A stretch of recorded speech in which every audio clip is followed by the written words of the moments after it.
Hey everyone, thanks for listening to the podcast. I want to give a kind of a heads up. We had a little audio issue on my end on the mic. It just didn't sound real great. And instead of wanting to shoot the entire thing over again, I didn't want to jeopardize any of the information we had out there. So we're going to leave it like it is. Bear with it with the audio. On this podcast, we're going to talk with my good friend Brian Rimsza and Antonio. We're going to be discussing the new game and fish rule on crossbows. And no matter what side of the fence you stand on, it's a very important issue. And hopefully, you guys got something from this, and hopefully it clarifies a little bit more things. So, with all that, let's go to the podcast.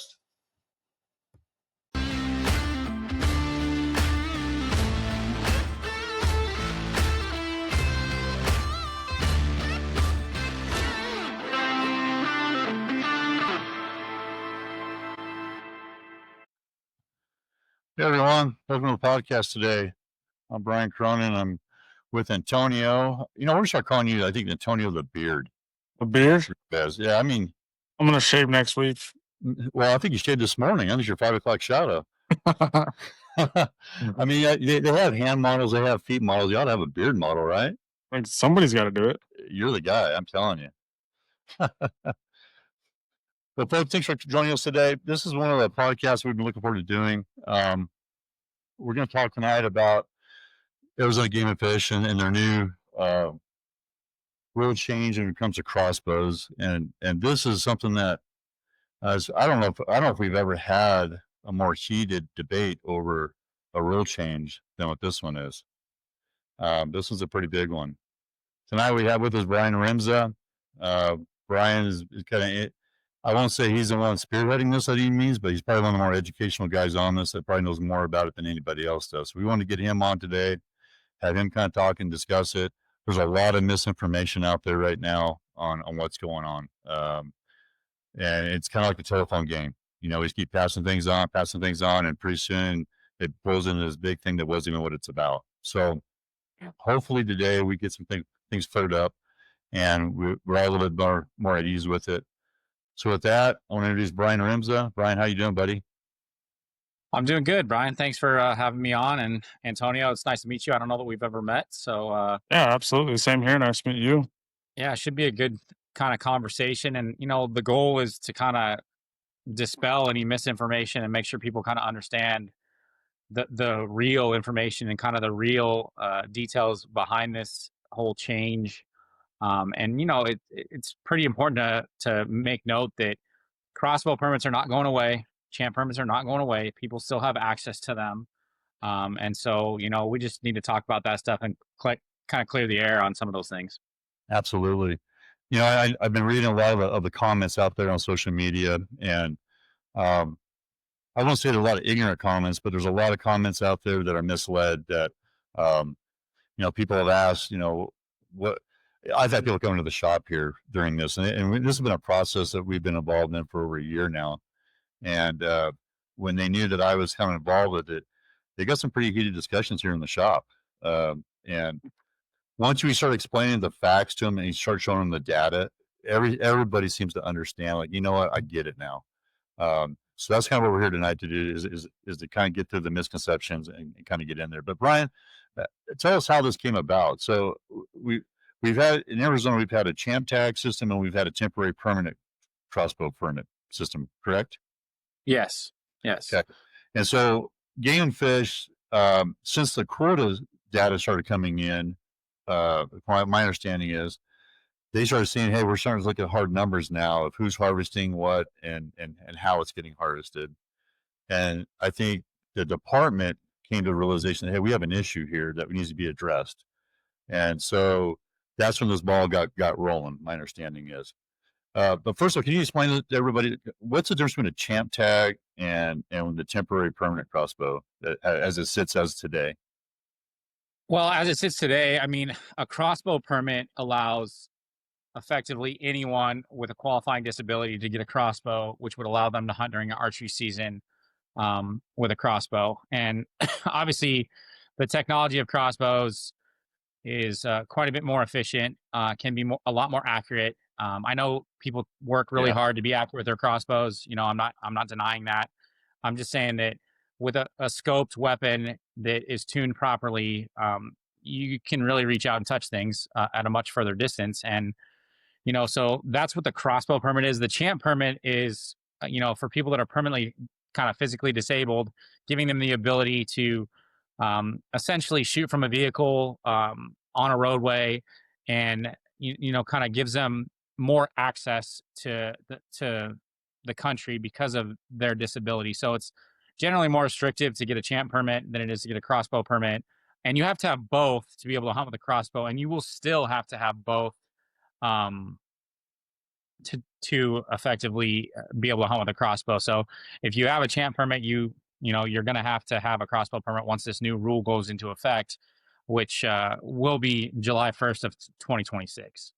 Okay. What Hey, was talking about this. Oh, go ahead. Sorry, Antonio. Go ahead. what was the process for somebody to get a crossbow permit? Like you're saying, they had a disability or an injury. What did that process look like for them? What qualifies them for that crossbow permit? Well, currently today, Mhm. basically the crossbow permit was initially created because we didn't have point guard. And so if you got injured and you drew a premium tag, you didn't have the ability to turn that tag back in and get your points back. And so you could in turn go get a crossbow permit and hunt with a crossbow during that season. So the intention behind the crossbow permit was really good. I Absolutely. mean, the Game and Fish was trying to give everybody an opportunity that if they got hurt or something, and you drew that once in a lifetime premium tag, you had that option to hunt with that weapon. Unfortunately, over the years, it went from only being a temporary permit, and then they created a permanent permit, and then it became pretty easy to get that permit. I myself, to kind of prove an example, I didn't submit the application, but I got it signed by a doctor because I herniated a disc in my neck. Although after about 9 months, I was permanently healthy and was good to go, and I could have had a permanent crossbow permit for the rest of my life and used it. Gotcha. I was just trying to prove a point that they're very simple to get, and we'll get to some examples of some of the things that have been seen by Yeah. wildlife managers in the field and some of the things that we know about to kind of explain that. So the intent behind it was great. Unfortunately, in society today, we tend to focus on the easiest way to do something, and unfortunately, that creates problems. And that's kind of where this Yeah. rule change started. Yeah. And, getting back to, we were talking about the technology in crossbows. I had a crossbow in here it was a 2013 crossbow, Horton crossbow in here today in the shop, and the new Raven crossbow side by side. I don't think I've ever seen a technological advancement in archery or in hunting equipment more so than the crossbow the crossbow itself. What they're doing with crossbows nowadays is just crazy. And so I know there's an argument out there about, hey, well, we should limit, if we're going to limit crossbows because the technology crossbows have, we should limit the vertical bow, the modern compound bow today. And that's just not an argument that's viable. I had a guy just the other day just had that same discussion with me, and I can take today's modern day crossbow and I can put it in a 9-year-old tan, and at 60 yards, that kid is stacking arrows, bolts in a 1-inch group. Give him the same bow, put him in a range of 20 yards of a vertical bow, and he can't even hit the wall. So that's where this technology thing comes into play. And I know here in the shops that one of the first questions that's ever asked to us when somebody buys a crossbow is the very first question is usually, how far can I shoot this thing? You never get that question asked to you on a vertical. They may ask you how fast a vertical bow is, but I never get asked how far can I shoot this bow. So it just kind of shows you the mentality there, what we're looking at when we get into a crossbow, and the people are getting a crossbow. So technology advances are huge. I mean, if you look at bows from 2015 to today versus a crossbow from 2015 to today, it's leaps and bounds more skewed toward the crossbow as far as being more advanced. So, yeah, and I think something that's important to talk about is that I think first we should kind of talk about a little bit how we got to this point, Sure. and what the involvement was, so people understand kind of how it is. Because I've heard a lot of different things. Hey, it sounds like you're only concerned about the deer quotas and things like that. And yes, the deer quota is the first place where we've actually been able to see the data, because archery deer hunters are Yeah. the only group of sportsmen other than once in a lifetime sheep hunters that have to report their harvest. There's no other, hunt out there that requires you to report your harvest. So yes, we are seeing it first in those hunts, but once we started seeing that, Game and Fish started looking at premium archery deer hunts on the Strip and the Kaibab, and premium archery elk hunts in 23, 9, 10 other places, and they're seeing the same trend. And just to kind of give people an understanding of that example is that, when we first started looking at this stuff in 23, the 22-23 season, you had units, for example, Unit 8 had 31% of the deer killed by crossbow hunters when they only made up 10% of the hunters. And so that created a question as to, really how effective are these weapons, and do we really need to start looking at this? And I would argue, some of the crossbow hunters and champ hunters are upset because they feel like we're taking something away from them. I'm not trying to take anything away from anybody. I want to make sure it's there for you, because once those quotas are met and things go to a draw, you no longer have access to those hunts. The only hunts available out there for everyone every year is an archery deer tag over the counter. Some javelina tags are impossible to draw. So, the goal there is to preserve that for the people who need it. It's not to take it away from anyone who actually needs it. And Yeah, so, I think it's just a good point to say that nobody here is saying, "Hey, we're against crossbows." Not No. at all. We're against the abuse of the crossbow permit system, but we're not against crossbows at all. We have people that legitimately need crossbows, and it's there for a reason. And I don't think a lot of people understand that when you start talking about OTC deer, that once it hits that 20% quota, it's mandated that it has to go to a draw. Yeah, And after 3 years, it goes to a draw, and we're going to start seeing hunts going to a draw, and maybe that's better. I don't know. It's tough to lose an opportunity for, all of us who are starting bow hunting and who have been in bow hunting. I haven't over the counter deer hunted in several years just because of work and life, but it's the one opportunity that most people can count on every single year. Well, it's something for, we talk about, bow hunter retention and hunter retention, that if you have to sit there and wait in Arizona and wait to draw a tag, a new bow hunter can lose interest really quick and be gone.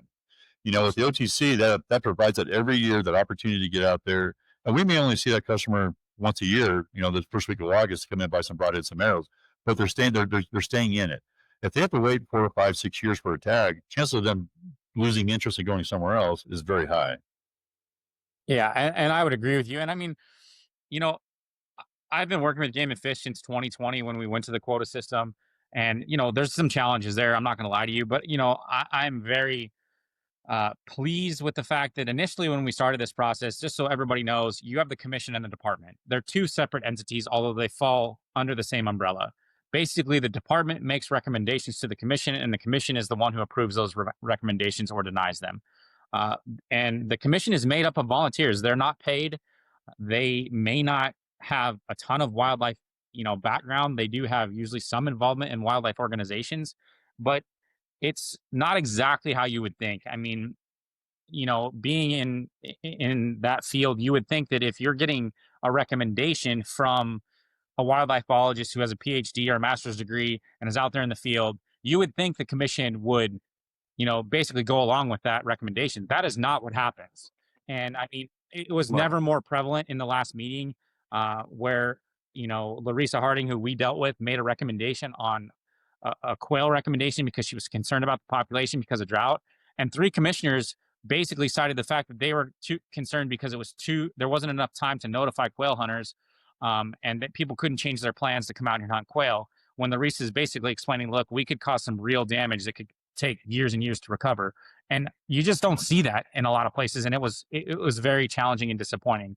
But yeah, I think with the commissioners, things like that, and dealing with this process, how frustrated I got in talking to some of the commissioners and some of their reasoning behind it. I kept trying to explain to them, your job, it's not to provide opportunity. Your job is to manage our wildlife for the better. You use the opportunity as a tool to manage that and to do that. It almost seems like their priority was opportunity, and we don't want to put any undue pressure or undue unease with anybody, and that was frustrating. Well, and I would agree with you, Brian. The thing that's most baffling to me is that I met with the 3 commissioners who I know was going to be opposed to our recommendation, which is not what they went with, because they voted our recommendation down back in May. But then the same 3 commissioners voted unanimously for this new department recommendation, which is exponentially more restrictive than what we proposed. And I mean, I can't explain it. I have no idea what happened, but like we never proposed any equipment restrictions on anyone. And the department made the recommendation, without any, you know, conversation with us. Whereas initially, when we made those first recommendations, we had 3 meetings that were 2.5 hours plus, where we had a pretty robust group of individuals from the public having conversations with the department to make that recommendation. And then, so I mean, I can't explain how it happened. I think it's good in some aspects. I have concerns, and I'm concerned for some of the restrictions, because if you have someone with a disability now who has maybe an eye disability or has some temporary or partial blindness, they cannot no longer use any sort of optic to help them hunt, which I think is a challenge, and there's nothing carved out for that. So, but that kind of leads us into how we got here. Brian, you and I were part of a focus group in September of last year. With the department and about 10 other individuals from the public. And we made some recommendations. We had 3 main recommendations to the commission. And the primary recommendation was taken to the commission in May, and they voted it down. And then the department came back with their own recommendations, which we had no say in, no part in. And, the commission approved those recommendations here recently. So that's kind of how that stuff happened, and we gave you a little bit of the statistics on that. And so now it's kind of, we'll have to discuss kind of what those changes look like for individuals out there. Yeah. Right. And I think that's where we need to go to now is what changes are, because there's a lot of rumors going on of what's actually going to take place. And so let's kind of get into here are the facts. Here's what's going to change. And let's get that out there and talk about that. Yeah. So there's still a crossbow permit and a champ permit. They're 2 separate entities. So I'm going to go into the champ permit first, and then I'll cover the crossbow permit. But in order to hunt with a crossbow, you have to have a crossbow permit. Whether you're a champ hunter or not, you have to have a crossbow permit. So the main changes to both permits is that all of the current existing permits will expire July 1 of 2026. So if you have a permit, you will have to get a new one effective July 1 of 2026. Now, let's talk about the champ permit. Once you get a new champ permit, you only have to do it one time. It's good for life once you qualify under the new parameters. Yes. Once you qualify under the new parameters, it's good for life. You don't have to get it every year. It does require an evaluation from a doctor of osteopathy and an orthopedic doctor, which is very different than the previous permit, where you could have had, PAs and people who are totally not in that field be able to get a permit. Mm-hmm. And so it's going to be a little bit more difficult. And, and yes, it's going to be a hassle for the people who need a champ permit, but you're going to have to do it once. Once you do it, it'll be yours for life and you'll be good to go, unless something changes to your physical health and you no longer need it anymore. That would be the only circumstance where that would go away. And so with the crossbow permit, the same thing. All the permits will expire July 1 of 2026, and you'll have to get a new one. Now, unlike the champ permit, that permit will only be good for 365 days from the date you receive the permit. So every year, you will have to get a new crossbow permit. No, currently, almost all the permits being issued today are permanent permits. Okay. Gotcha. So that's a big change. That's significant, because you're going to have to go to a doctor of osteopathy or an orthopedic doctor, which, I mean, it's going to cost you a copay and things like that to do that. And so, but that was, the recommendations that the department made to the commission, and that's what they decided. And so those are the big kind of permit changes. Now, there's some equipment changes that are significant and people need to understand.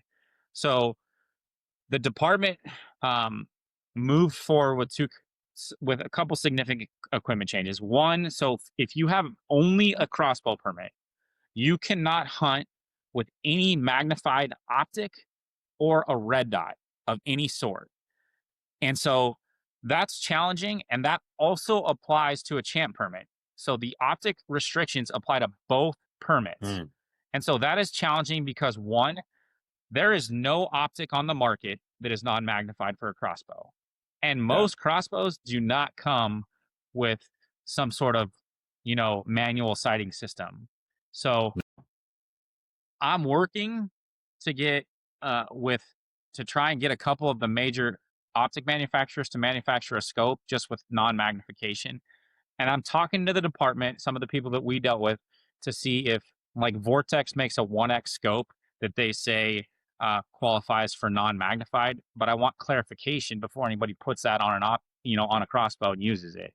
So that really leaves you to like a keep sight system that operates off of some sort of a Picatinny rail, similar to an AR, iron sight system. So it would be a one range type deal, but I'm hopeful we can kind of come up with some idea with that or something new that will help with that. The 1X, the Vortex scope, that makes sense. That's something that, Yeah. if they get that fired up, would certainly help out tremendously, because right now to find iron sights on a crossbow is almost going to be impossible. Yeah, and so I'm hoping to work with them. The department seems open to that. I don't know if they can implement, kind of how they can do that. It would have been nice to have conversation before they move forward with this, because I'm not sure that anybody even looked into that before this happened. But we had nothing to do with that. We had no say, no input in that. Right. The other thing that affects crossbow hunters, crossbow permit holders only, this does not affect champ holders, is that you cannot use any artificial device to hold the crossbow up if you only have a permit. So that means no tripod, no gun claw, no bipod. You only can use a natural log or a natural stick or something to potentially hold the gun up, or the crossbow up. I'm sorry. And we all know, crossbows are much heavier than a traditional bow. And typically, if you have an issue that you need a crossbow, you have sort of upper extremity disability. And so I'm not sure what they were thinking. I think the logic is that, hey, you have to hold a vertical bow to shoot it. So, hey, we're going to make these guys have to hold a crossbow. And I'm not sure that was wise logic. I personally think that I would rather people be accurate than inaccurate. And so, but that's what the department proposed to the commission. That's what the commission agreed to. That restriction does not apply if you have a champ permit and a crossbow permit. You can use a tripod, a bipod, and other things to hold the gun up. So those are the big distinctions there, is that does not apply. Does this change the rules at all for crossbow usage outside of archery seasons, like during your ham and general seasons? Nope, it doesn't change. As far as I know, it changes nothing on a ham season. It changes nothing if you're going to use a crossbow during a rifle season. Granted that it's legal to use it and do so. Right. And so that stuff is not changed. It predominantly relates to using a crossbow during an archery only season where you have a specific permit to that season. Okay. Yeah, and I think something that's good to talk about is just a couple of the examples that were brought up when we had that first focus group from WMs and things that we were seeing. And the things that we were trying to get away from is that, we're trying, if you hurt your ankle or you hurt your knee, and you can still draw a bow, yes, it limits your ability to move, but there are still ways to function to hunt where you can draw a bow. So we're trying to address some of those challenges. I know for example, there's an individual who shot the Sunrise 3D archery shoot and placed or won the shoot, but yet 6 weeks later shot a elk with a crossbow. So like you can shoot an archery tournament at Sunrise at 7,000 to 9,000 feet, which is arguably one of the most difficult physical archery tournaments, as well as one of the most difficult shoots in the state, and do very well and compete. But yet you're shooting a crossbow during the elk hunt a month later. That doesn't make any sense to me. So like, and then the other thing was, addressing the issue of people have found the loophole that the tags are better. And so they're putting their kids in for these tags, and then they're getting their kids crossbow permits simply because they're not strong enough to draw a regular bow. The new permit specifically addresses that and will completely eliminate that ability because, I was 10 years old shooting. It's a 30-pound requirement. These kids can shoot 30 pounds. It's just a matter of they don't want to have to work hard enough to be good enough at it. And there may be some kids that can, but that just means you got to wait a little longer to hunt with that tag. You know what I mean? And so, you bring up a good point, and we see that in the shops. We see so many people come in that a week ago were shooting league, and all of a sudden now they have a crossbow permit. Women, seems like women or yes. Husbands get their wife a no tag, and all of a sudden, hey, she can't pull 30 pounds back, or she doesn't put forth the effort to shoot a vertical bow. We'll get you a crossbow permit. And we have horror stories in the shops of this. We see it during archery season. It's daily. We had a lady come in. She had drew a unit 1 elk tag. Came in, husband bought her a bow, vertical bow. She set it all up. She didn't shoot it at all. Went out on her hunt, literally wounded 3 elk.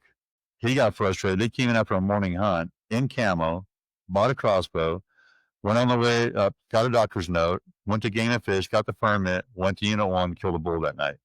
You shouldn't be able to get a crossbow permit and kill an elk on the same day. Yeah, exactly. That's not what it was intended to do. And so, no, and I just hope people understand, like, I'm not trying to take crossbows away from anybody, but they were created for a reason, and we need to get back to why we created them and make sure that the people who need them can continue to use them on these hunts. And, it's unfortunate that as a society, whatever's easiest is what we're going to gravitate toward. That's what we do. That's what we continue to do. Yeah.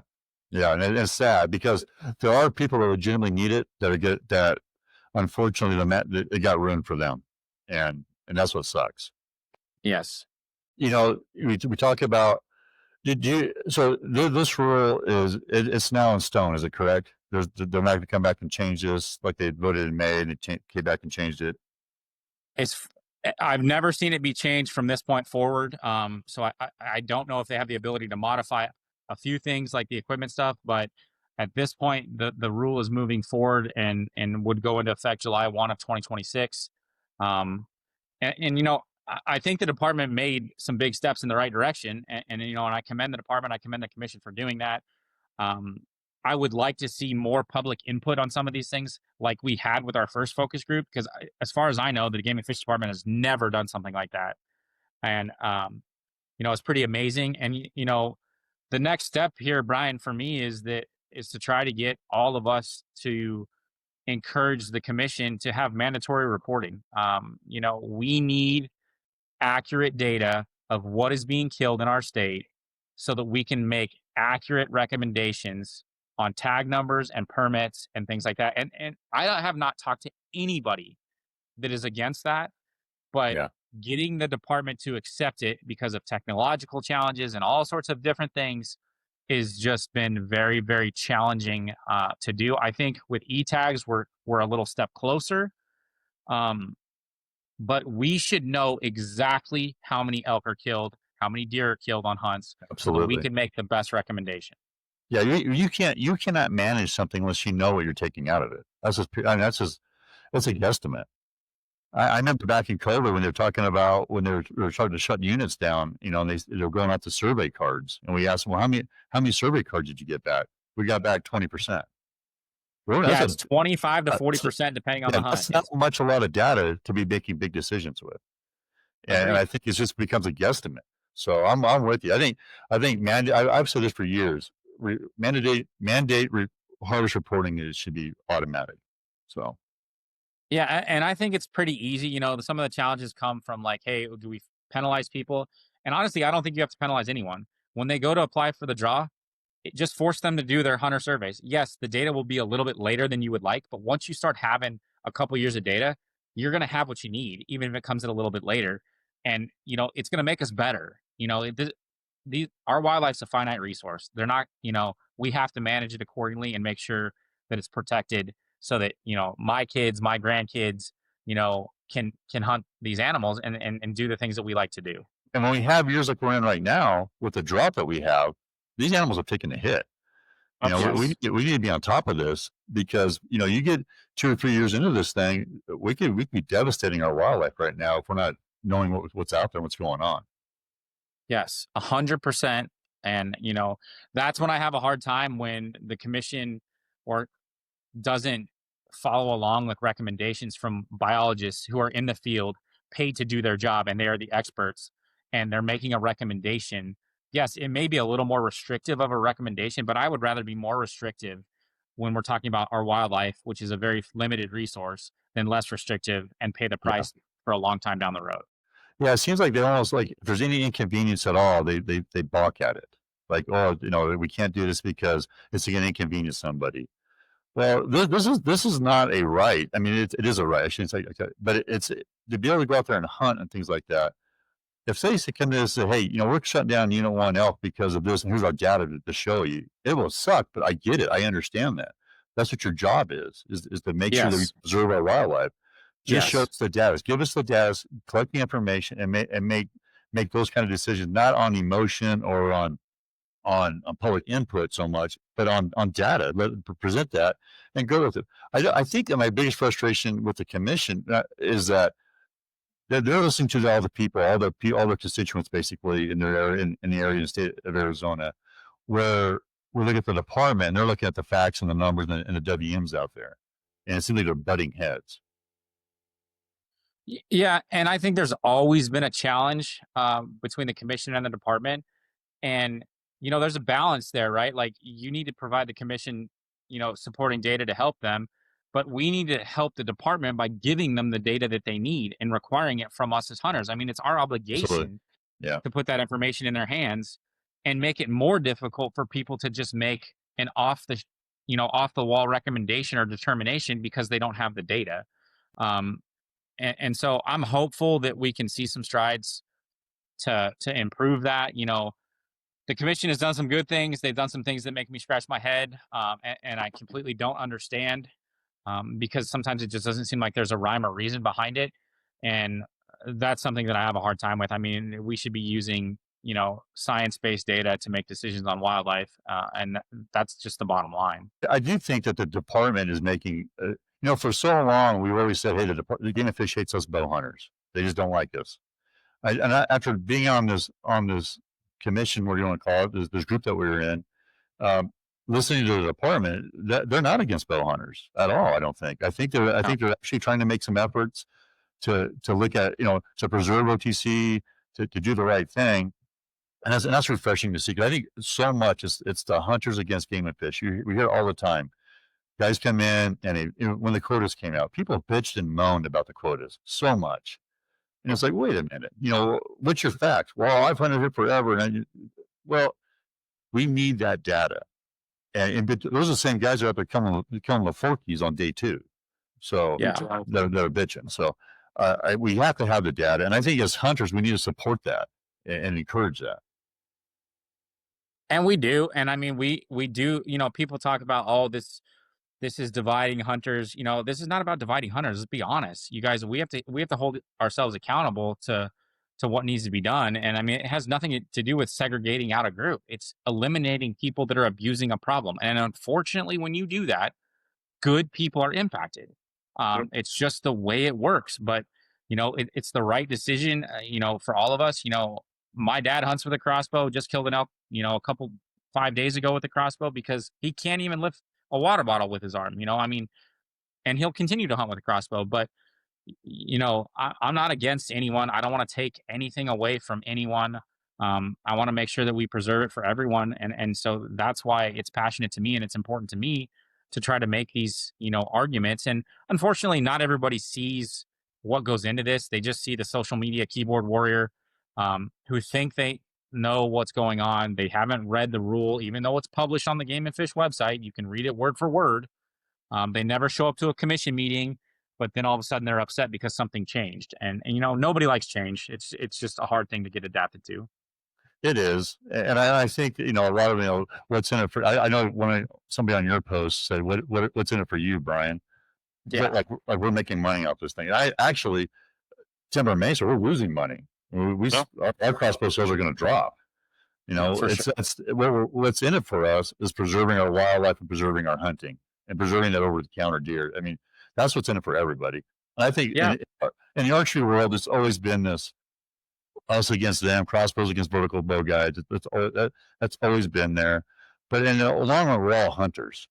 And I think that's, we all contributed to Pittman Robertson Act. We're all putting in taxpayer dollars. We're all doing our part. And I think we need to get away from this us against them. I'm not a crossbow guy.